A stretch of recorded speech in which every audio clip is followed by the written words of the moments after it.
Hey guys, this is Anastasia, and this is Wednesday's video, which is a crafting video. I am actually just getting some stuff packed up for the Samhain giveaway, finally getting that shipped out in the next day or so. I apologize to the winners. I know I'm a little behind in getting it shipped out. Ran into some issues here, so we are combating that, and I'm going to get that out to you ASAP. But I thought I would share, before I went into all of the goodies that I kind of made, instead of sending notations like this is what this is what this represents, and giving you like a novel of explanation, I thought I would do videos so you can come on here, check them out, and see what each thing means and all that jazz, and also share it with everyone else on YouTube. So one of the things that the Samhain giveaway winners are going to get, or each are going to get, an Ancestor spell skull. That is what this is. It might look a little wonky, but this is something that I make during Samhain. Last year I made a Samhain welcoming spell skull, and then what I did was tossed it in the Samhain fire as an offering to the season. This year I'm going to kind of do things a little differently. I've got a spell skull for my matron, a spell skull for my patron, and then I'm going to have one for the ancestors as well, and each of those I'm going to give as an offering. But on this one, and both for the runner-up and grand prize winner, they're both the same. So what I did was I took the symbol of the crow. Again, crow for me is very much a tie to the ancestors. It is a tie to the other realms. Crows and ravens can go in and out of the void, so they can go into the realms in between time and space and all that jazz. So they can go in between our realm and that of the dead. I also believe that owls can,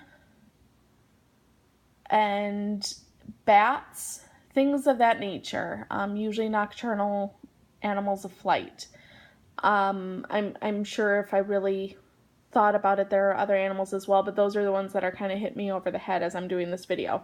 But crows, for some reason, I think because when we look at Celtic mythology, when we look at Norse mythology, when we look at even Native American tales, the crow as a totem is so tied to the realm of the dead.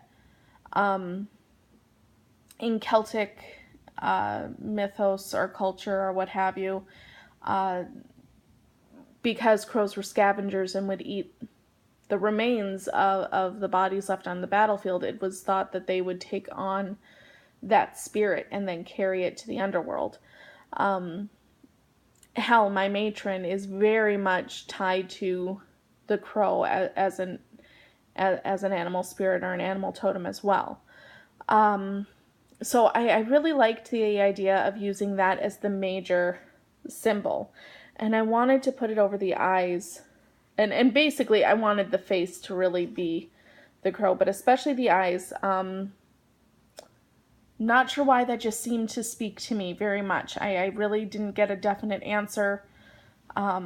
Certainly the eyes are kind of the portal to the soul in a way. It definitely is kind of the windows into someone else, into someone else's psyche in a way.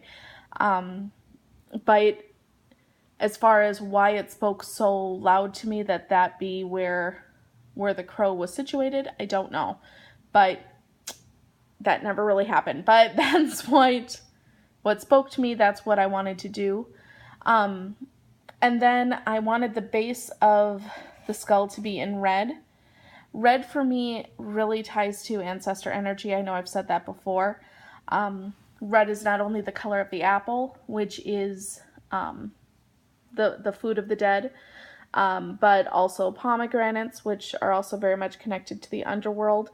And also it symbolizes blood. And really, when we work with ancestors, when we work with the departed, that's what we're working with. We're connecting to our blood that has come before us, to those that are part of our lineage, to those that are part of our story, our web of weird, if you will.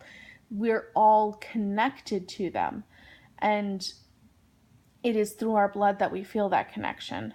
And that might get a little weird or a little, I don't know, just kind of creepy, I guess, but I don't know how else to phrase it. So having the major color on the skull be red was very important to me, because that is what connects. And that is what I think nourishes that connection. And then I have some lovely little symbols here. This is a rune, which very much ties to ancestor magic, and I apologize. I know it's the O. I cannot think of the name to save my soul at this exact moment, and I apologize greatly. But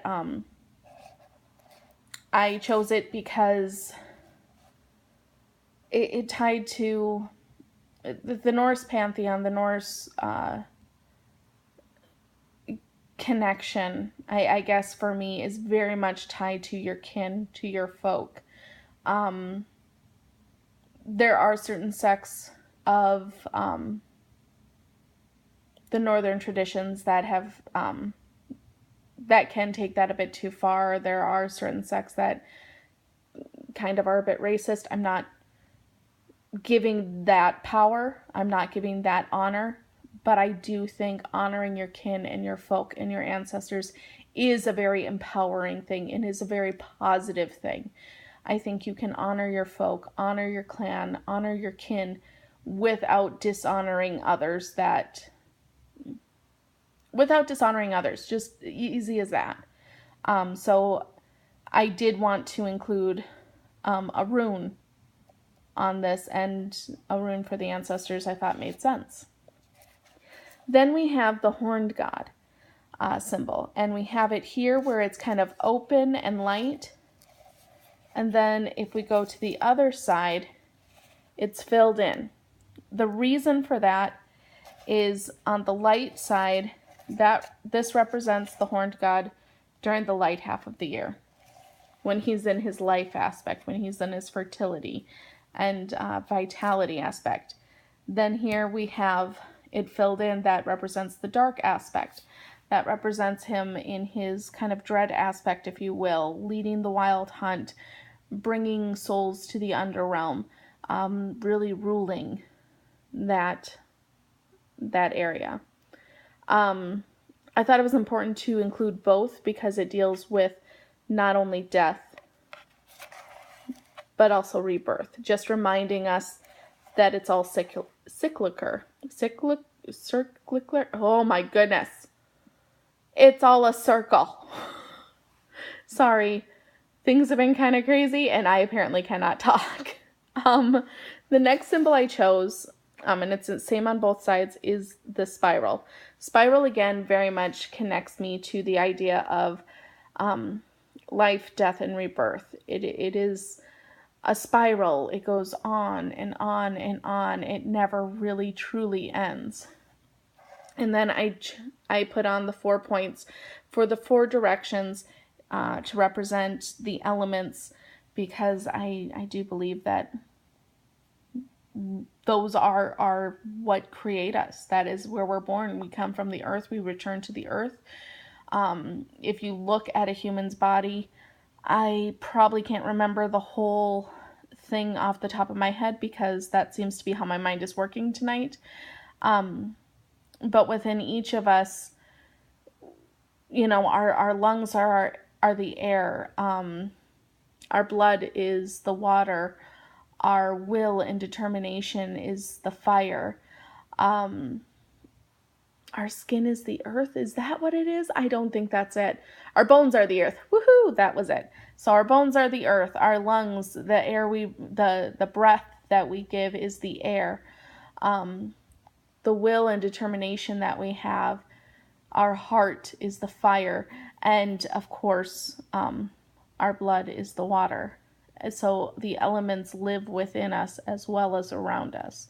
And that's why we can and should connect to them as often as possible. So I wanted them to be included in this spell skull. And then, of course, the goddess, maiden, mother, and crone. Very important. Then on the back, I am sorry to whichever one gets this. The writing kind of got a little janky. But I wrote this spell. And what the spell says, and I am going to give credit where credit is due. The idea for the spell, or the prayer, I actually got from an Omnia song, Blood and Bone. And this says, by blood, by bone, by root, by stone, by tooth and by thorn, by rock and by horn. We honor those, I'm sorry, I'm reading in Witch's Alphabet, it takes me a minute to translate. We honor those who came before, ancestors and dear dead. We honor you, now and always. Blessed be. And then it ends with a little pentacle. And at the bottom of the skull, there is also a pentacle as well as on top. So you have the as above, so also below. And again, we have the balance with the white star and the black on top. But it also ends the prayer with a pentacle. And I did draw it with the invoking. We are bringing in those honoring energies. We are putting it into this spell skull. And next what I'm going to do, because you see this candle kind of popping out of it, I'm going to burn down this candle. I do have little sigils and things you can't really see because it's, of course, white candle. But I wrote in some sigils. I put in some of these symbols that I used here. Also the word ancestors carved in. I'm going to burn that down. All the while thinking of, I'm going to burn that down actually on my ancestor altar. And think of all those energies kind of going to the other realm, letting those well wishes, letting that love, letting that connection carry through, and bringing that all into this piece. Once the wax is melted down, then while it's still hot, I'm going to put a little bit of the ancestor incense that I made, sprinkle a little bit of that on there, as well as some stones. I will end the piece with where this crystal is, or I'm sorry, where this candle is. I'm going to put a quartz crystal to kind of work as a generator. And then around the quartz crystal, I'm going to have some stone chips. I will have rose quartz for water. I will have a carnelian for fire. I will have a citrine for air.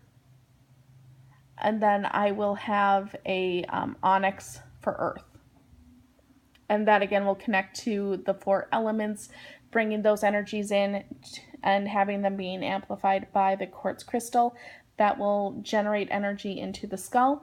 And then for the winners, what you can do is, really whatever you choose to do. I know for me, all year round, these spell skulls sit on my altar for my ancestors, or my dearly departed altar. And then I offer them at Samhain. If you just want to leave it on your altar, you can. If you kind of just put it somewhere, you can. If you just want to burn it, you can. Really, it's whatever you feel called to do. But yeah, that is my craft share for this week. I hope you enjoyed it. If you have any questions, please feel free to post them below. Otherwise, blessed be. Bye, guys.